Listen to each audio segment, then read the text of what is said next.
Gita, Pastian? lu di sini gitu? Iya. Kenapa? Apa?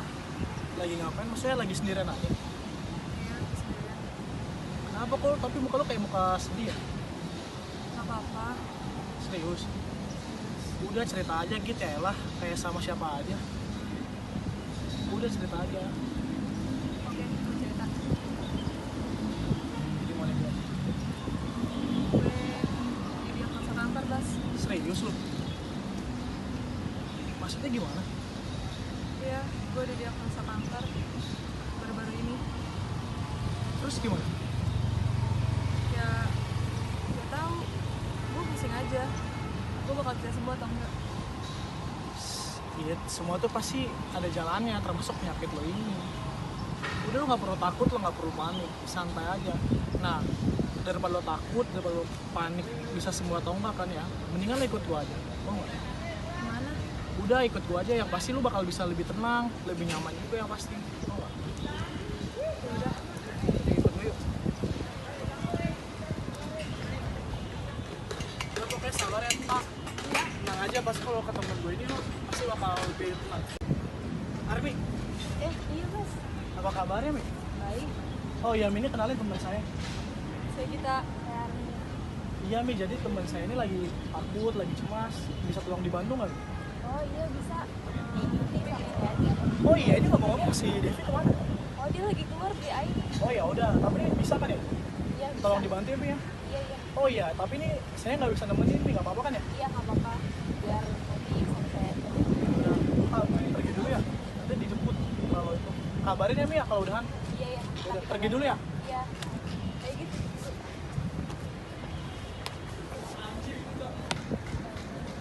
Armi ada siapa? Oh teman saya kenalin Devi. Saya kita. Oh iya mbak, ada apa mbak? Nggak apa-apa mbak, cerita aja.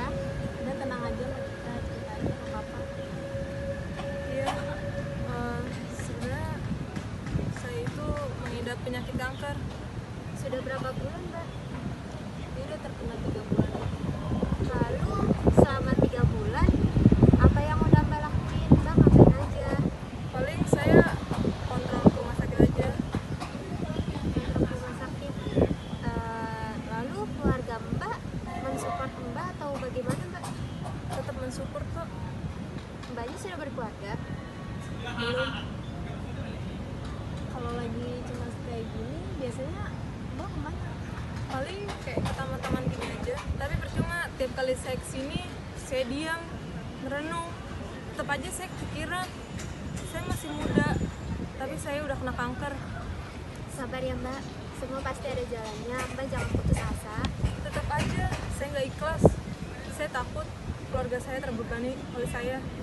Pasti bakal sembuh kok mbak. Ya mbak, tenang ya mbak, sabar ya mbak. Jadi setelah mbak ngeluapin semua ceritanya, apakah mbak sudah lebih tenang? Ya sudah. Nah, kalau gitu saya akan mengajarkan mbak teknik hipnotik 5 jari.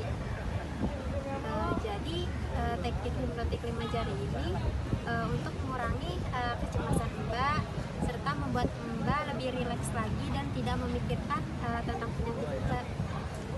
Baik. Setelah mbak melakukan teknik 5 jari ini, nanti mbak bisa lebih nyaman, lebih tenang. Mbak bisa menjalani hari-hari mbak dengan semangat, nggak harus memikirkan penyakit mbak. Ya mbak, jadi diharapkan nanti setelah mbak melakukan teknik hipnotik 5 jari ini, mbak dapat meningkatkan semangat mbak kembali lagi. Lalu mbak dapat menenangkan kedamaian di hati mbak, serta mbaknya lebih rileks lagi.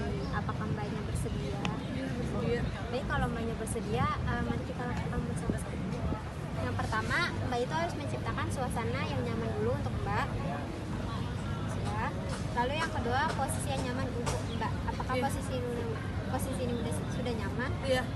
Untuk langkah yang ketiga, pertama-tama itu arahkan ibu jari ke jari telunjuk. Bayangkan saat badan Anda sehat dan tidak terganggu. Anda bisa berbuat apapun yang Anda sukai. Lalu untuk yang kedua, arahkan ibu jari ke jari tengah. Bayangkan kembali seseorang yang paling Anda sayangi, cintai, dan banggakan. Bayangkan kembali betapa bahagianya saat Anda bertemu dengan orang yang Anda sayangi itu. Lalu untuk yang ketiga, arahkan ibu jari ke jari manis. Bayangkan prestasi yang pernah Anda capai sehingga membuat Anda dan orang sekitar Anda bangga. Lalu yang keempat, arahkan ibu jari ke jari kelingking.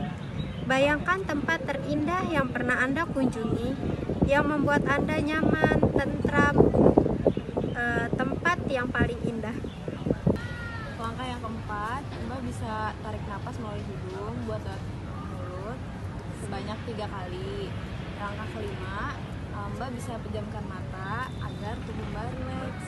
Nah, langkah selanjutnya itu Mbak bisa melakukannya diiringi dengan musik ya Mbak. Bagaimana Mbak? Apakah Mbak sudah paham?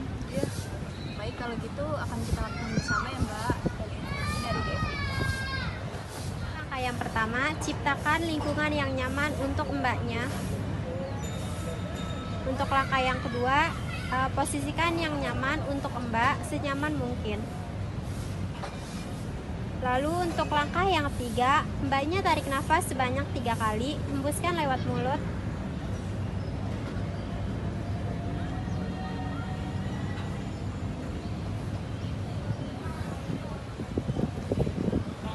Untuk langkah selanjutnya, Mbak bisa pejamkan mata Mbak agar Mbak lebih rileks lagi.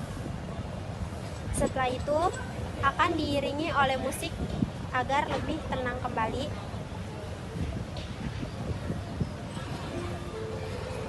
Langkah yang pertama, arahkan ibu jari ke jari telunjuk.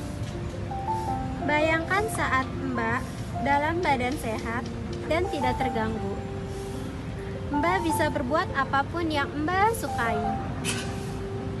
Lalu untuk langkah yang kedua, arahkan ibu jari ke jari tengah.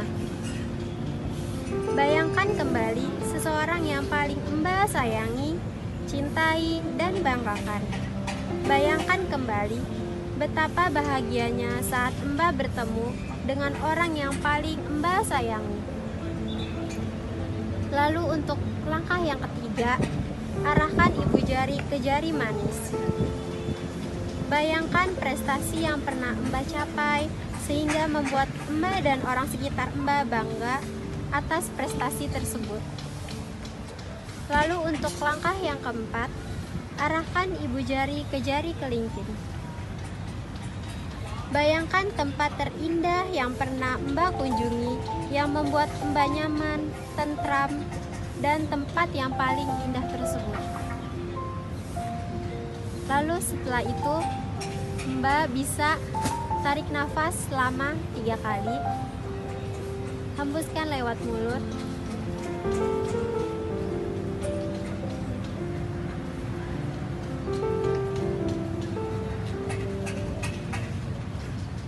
Gimana Mbak perasaannya setelah dilakukan hipnotik 5 jari? Iya, lumayan dengan baik. Mbak bisa melakukan hipnotik 5 jari ini sendiri di rumah ya Mbak, jika Mbak lagi cemas atau Mbak lagi tegang. Iya. Jadi untuk Mbaknya, Mbak sabar aja, pasti ada jalannya untuk penyakit Mbak. Mbak selalu semangat, selalu sabar, dan setiap tantangan itu pasti ada jalannya.